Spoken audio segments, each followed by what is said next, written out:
All right, good evening, family. This evening we are now continuing our series entitled Make a Difference, Learning to Follow God Well. We are in a study looking at three very different people in different generations who all have these very different experiences, and yet in each of their situations they are learning to follow God well and what that means for them in their context. And as a result, they learn how to make a difference or the impact of not following God well. We first looked at a woman named Hannah. Now we're looking at her son, a man named Samuel, who functioned as a prophet, who functioned as a priest, who functioned as a judge, which was like the ruler, the ruler of the nation at that time. It was the person with the most authority. And what we saw with Samuel thus far is he began by learning how to hear from God. That's the starting point. Learning how to hear from God and then acting on that. Actually, we don't know a lot about the majority of Samuel's leadership of the nation. The Bible doesn't say much at all. It says when he was a boy, he learned how to hear from God, and then about 20 years later, he leads the nation in a revival, and where they come and they humble themselves before God, and then he leads them to repent, and as a result of the nation returning to God, God helps them, and he thunders against the enemy, and he throws them into confusion, and then that's all we really hear about basically his whole leadership of the nation during those years when he's the judge, not only a prophet, not only a priest, but also the judge. And then finally we pick up where we start learning more and more about Samuel when he's old. And that's not my words, that's the Bible's words there. Now before I start looking at 1 Samuel chapter 8, which is where we're picking up today, I want to make sure that we're ready for what we're going to talk about. Because thus far, in our study, learning how to follow God well, this call to make a difference, it seems sort of magical. Like it's been magical. You learn how to follow God well, then things go incredible, and then everybody's happy. Like that's kind of been the flow thus far. Samuel leads this nation-changing revival, and so the messages of this series thus far could easily be misconstrued or out of balance with that sense of you follow God well, you make a difference for Him, everything turns out amazing. I mean, we're talking butterflies, we're talking unicorns. What a great thing. Today's message is going to be a helpful perspective corrective for us to kind of keep this all in balance, because following God well isn't always the path of happiness and joy in any given moment. Sometimes and oftentimes when you look at these people in the Bible, including Samuel, including Moses, including Jesus, including Paul, including Peter, it's filled with also severe people pains. It's filled with severe people rejection, hurtful rejection. If you want to make a difference, following God well, so much of it is learning how to make an impact, how to follow Him well, whilst in the context of feeling rejected by people sometimes, feeling hurt by people. Often following God well means surrendering our desire, our compulsion to be wanted, our compulsion to be liked, our compulsion to just have everybody just ooh and ah when we walk in the room. And I know that's not any of our experiences, but theoretically, the idea of walking into a room and everybody going, oh, they came. Like I think that's everybody's deep down secret. I wish that's how everybody felt or whatever. It's not how people seem to feel when I walk in the room. They're like, yeah, and I think that's true for most of us. No, I mean, there's 5 of you that really like it when I walk in the room. But we're talking about putting away this idea of feeling. Nobody wants to feel shunned. Nobody wants to feel unwanted. Nobody wants to feel hated. Nobody wants to feel like people don't respect you. Nobody wants to feel like they're not admired. sometimes following God well takes us down a lonely path. Sometimes it's filled with rejection. And if you're like, wow, that sounds awful, who would want to walk that path? Now, I don't say that to scare us away from following God well, but I want to prepare you. I want to prepare you so that if this turns out to be your experience, you'll know how to navigate this well. Because what we're talking about today is at the heart of it is the difference between following God well for a time versus following God well for your lifetime. That's the heart of it. What's at stake in the lesson today has to do with moving beyond, okay, I followed God for this season, to I'm following God for all of the seasons of my life. Let's talk about it. We're going to look at Samuel. We're going to see how this incredible godly man, this man who changes the nation as a prophet, as a priest, as a judge, highly respected and admired. Also how he experiences people pain, experiences rejection, and then navigates that in a way that allows him to keep following God well all the days of his life. 1 Samuel chapter 8. Here's how it reads, starting in verse 1. The words are on the screen. It says, when Samuel grew old, he appointed his sons as judges over Israel. His firstborn son was named Joel. His second was Abijah. They were judges in Beersheba, which is way to the south. However, his sons did not walk in his ways. They turned towards dishonest gain, took bribes, and perverted justice. Now, this is not at all at the heart of the message today, but it's a painful rejection for any godly father, for any godly parent, any grandparent, or anything like that. And this is a pain that Samuel's going to be carrying in his heart. He has to deal with this rejection, number one. His God-following ways are rejected by his children. Samuel's God-following ways are rejected by his children. And may none of you ever experience the pain of loving God and following God and having that heart to follow God and then watching your children walk away. May none of you ever experience. I pray for the children of this church, for the kids of Rehope, and that none of the kids of this church would walk away from God. I want to see the next and the next and the next and the next generation. I want to be around for a long time, and I want to keep seeing the next generations loving Jesus and following Him. And I don't want to see any kid grow up in this church and walk away from God. And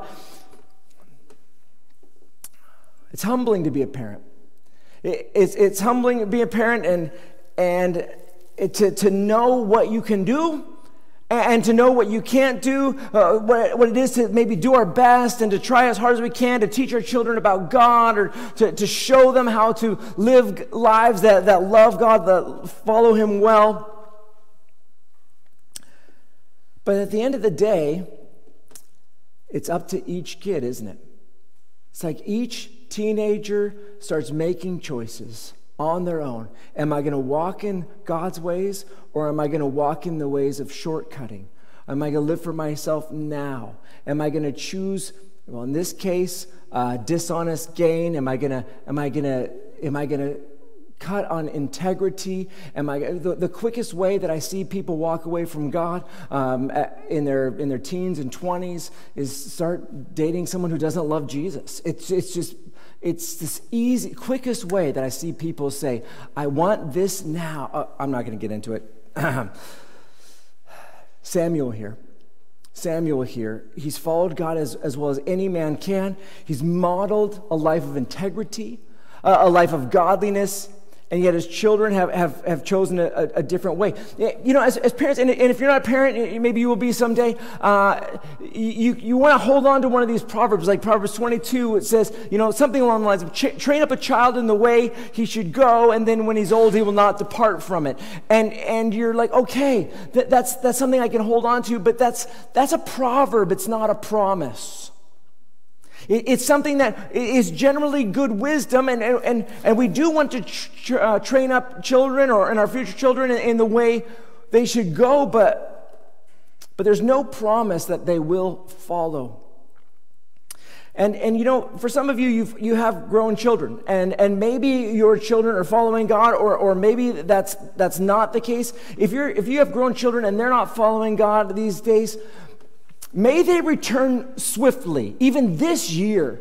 May God capture their hearts again, reveal himself to them, and may they either return to him or turn to him for the first time and be saved. May that be. No more wandering. Parents, live a godly life. When you're a parent someday, live a godly life. Teach your children about his ways, and then you're going to find that you come up to your limits, and that's where you start praying and pleading with God. If you're a parent or you're a grandparent or you want to start praying for your future kids, Mark Batterson writes a book on praying for your children, praying for the lives of your children. I love so much of what Mark writes in all of his books, and I've learned a lot on prayer for him. If you're thinking, you know, Brian, it's a little bit too early for me to start praying for my kids. Yeah, you will not regret having started now when they're older. I'm just telling you. And you know, earlier this week, I was praying with my kids, and I was praying for them and for their future spouses. I have no idea who they are or anything like that, but it's just never too early. It's never too early to start laying down the foundation of prayer. Anyway, so Samuel's children, they reject his values.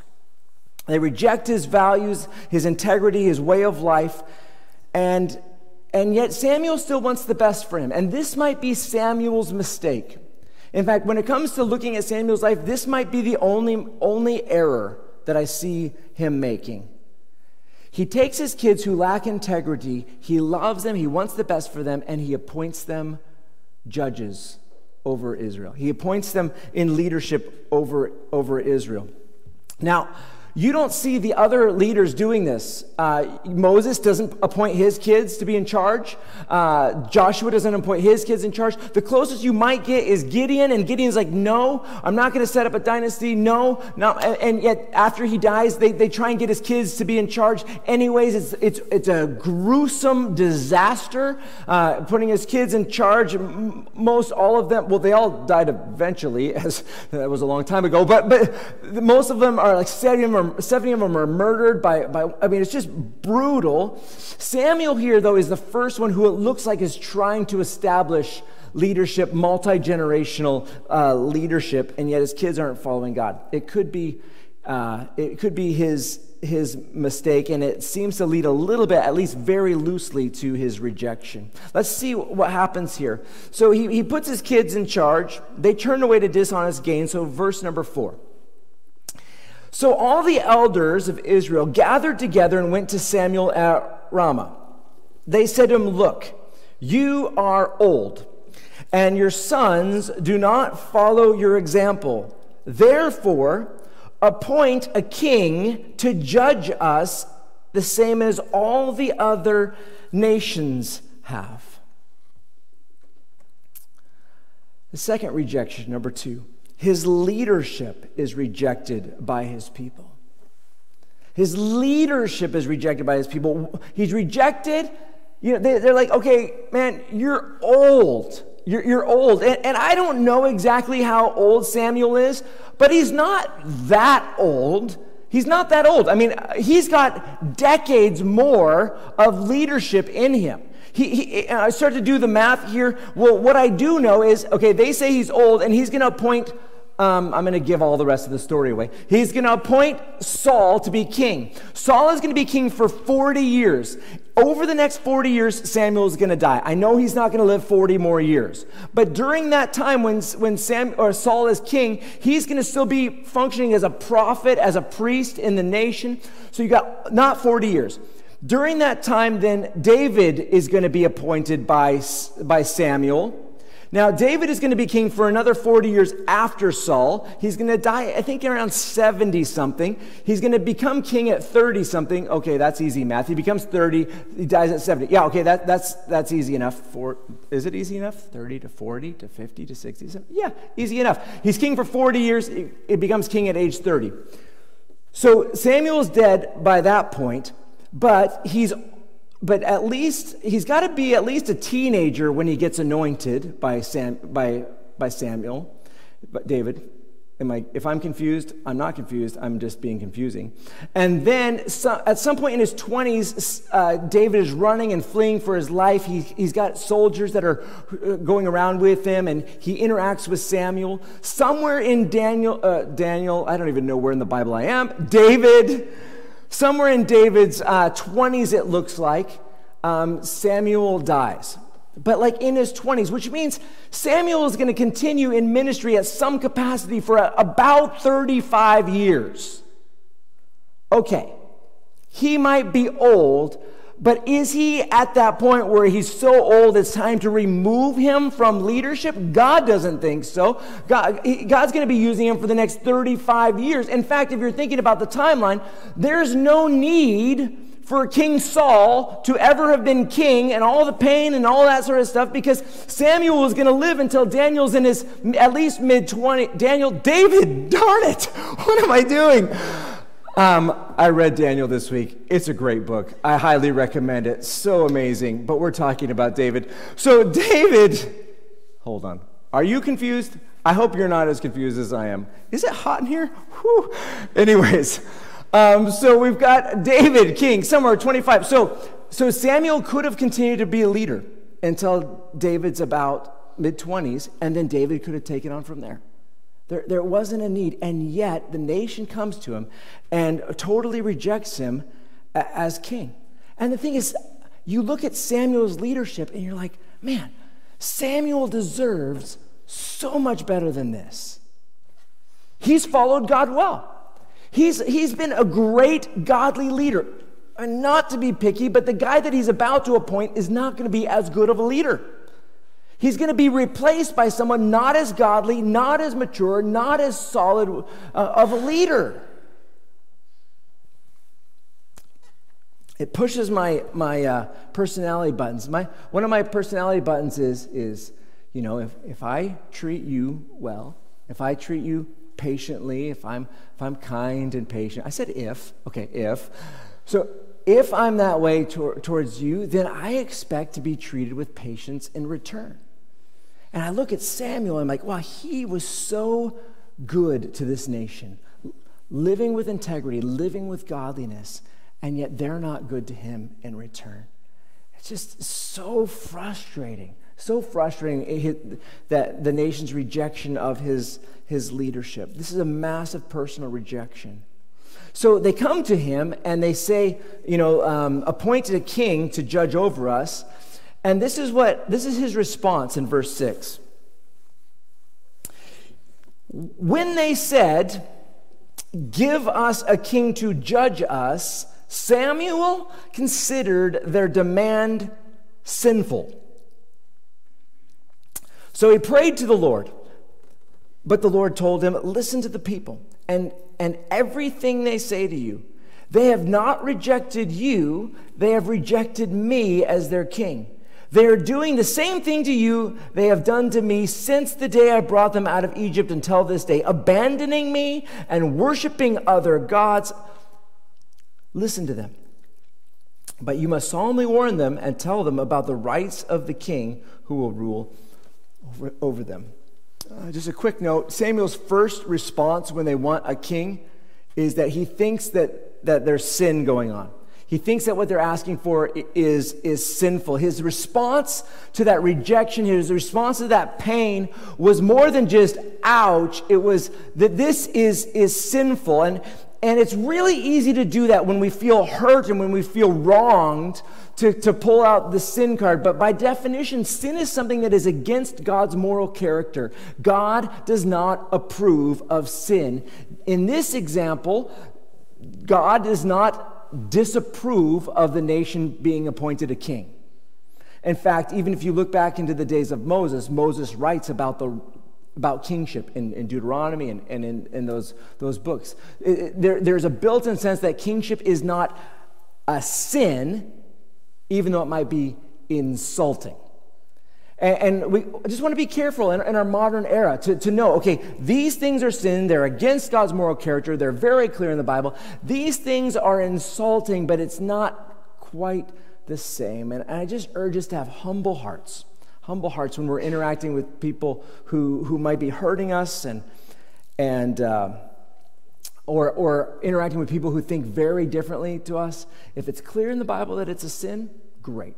Stand on it. But there's a lot that we tend to get offended about that sometimes it's not quite as clear as we feel it is. Samuel, he thinks it's sinful, but God's not calling it a sin. So Samuel, he feels rejected by the nation. And what does he do? Well, number 3, responding to rejection by going to God in prayer.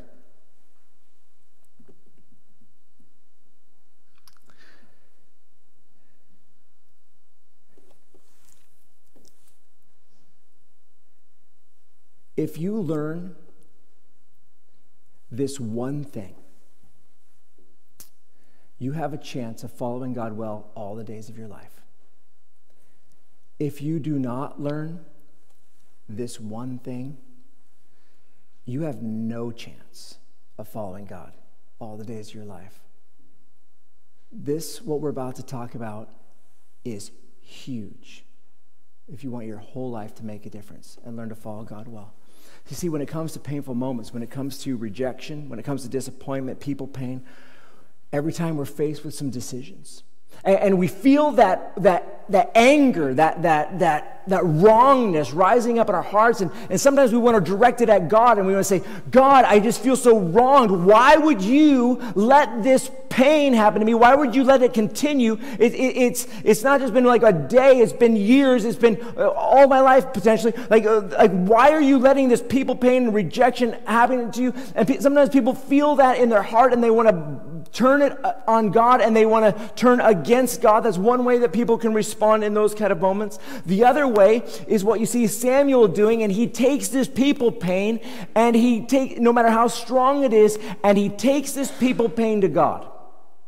He takes this people pain to God, and I just encourage you, as you feel injustice, don't direct it at God, bring it to God.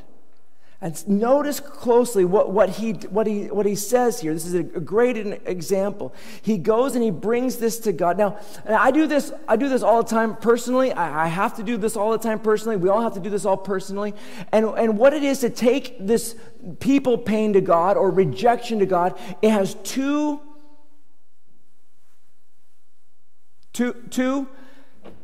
crucial things to it. The first one is this. You go to God and he knows what's going on with you. You go to God and so I might close my eyes if I'm sitting on my Jesus spot at home, or if I'm on a prayer walk, I'll leave them open. But I try and picture like Jesus or the foot of the cross. And I have this very honest conversation with Jesus. I'm like, Jesus, I am really hurting right now. I feel like this is so unfair. I'm feeling mistreated. I have got this pain right here, and it looks like this dark ooze of some sort, and it just feels this pain right here, and God and Jesus, I need to give you this pain, and I will physically be like scooping this pain like out of my heart like this, and I'll be placing it like at either the feet of Jesus or the foot of the cross. I'm like, Jesus, I can't.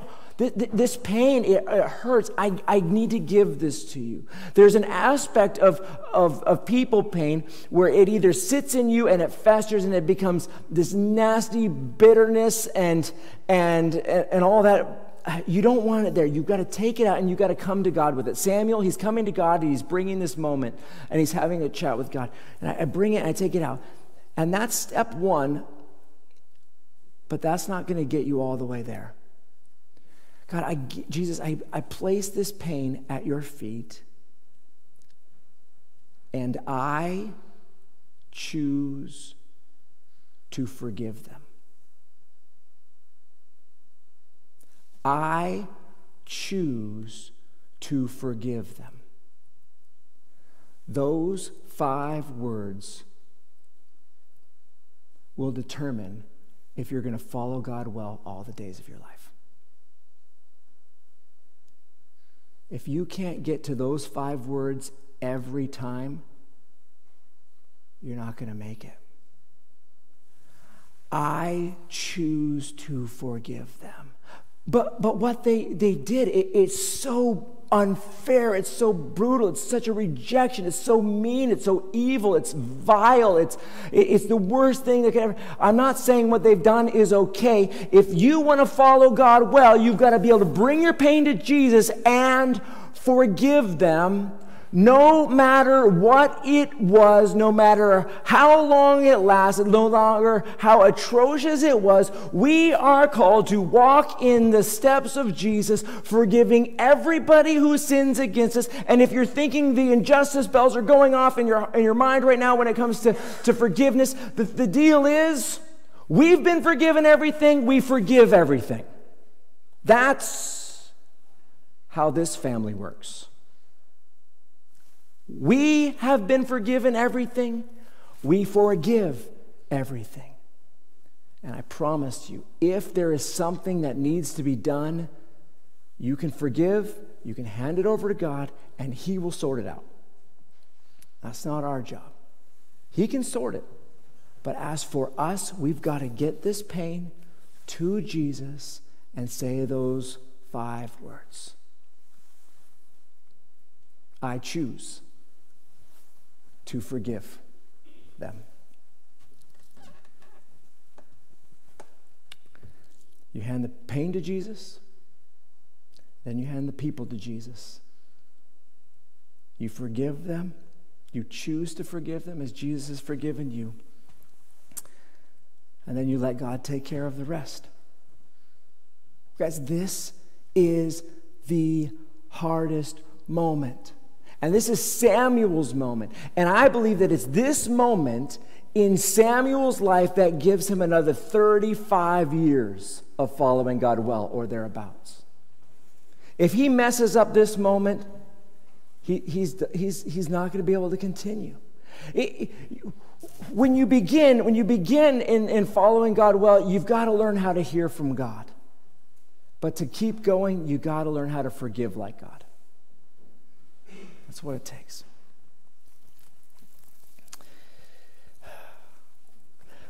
When we set out to follow God well, we do experience people pains. And Samuel experienced them. Everybody who's walked with God experiences them. We see that in the Old Testament. We see in the New Testament. Jesus is very clear about people pains. He tells his followers, which is us, that we should expect people pains. We should expect rejection. We should expect some mistreatment, and therefore we want to be prepared to be able to forgive people. He says this in John chapter 15 to his followers. He says, if the world hates you, understand that it hated me before it hated you.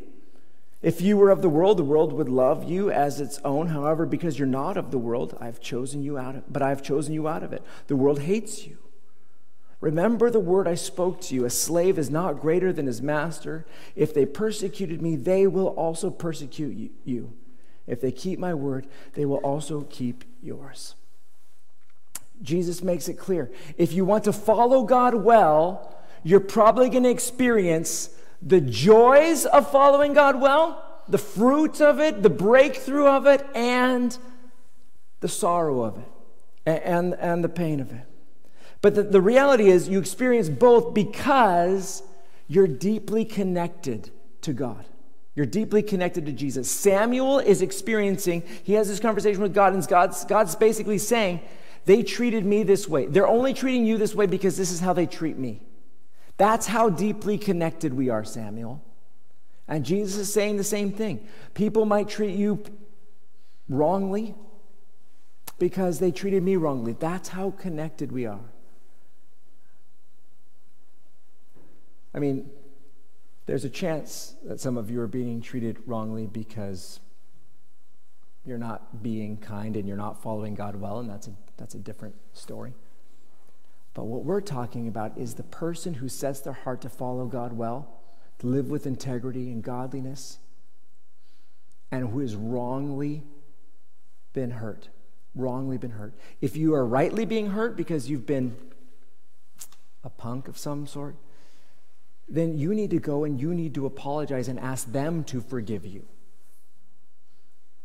But if it's on their end, then you need to forgive them, and forgive them from the heart. This is the most important moment of Samuel's life, and for some of you, you are at a very major, important moment in your life. At this point, you have experienced significant people pains. Maybe as a teen, maybe as a kid, maybe in this year, you've experienced some unfair things. Some of you have experienced some very horrific things, and you, in your heart, do not want to forgive. In fact, your heart is shaped like a clenched fist when it comes to forgiveness. And maybe even you've made an entirely ungodly vow. I will never forgive them.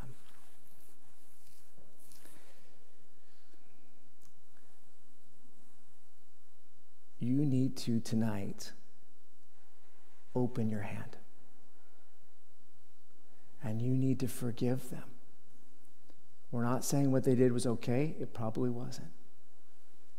If there's unforgiveness in your heart, the way that you're going to move forward is by forgiving. And if you don't forgive, you're not going to be able to move forward anymore with God.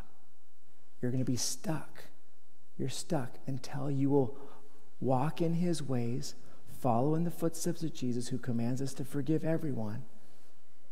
And I know for some of you that's really hard. And I'm glad that we have a church that would love to help you and pray with you.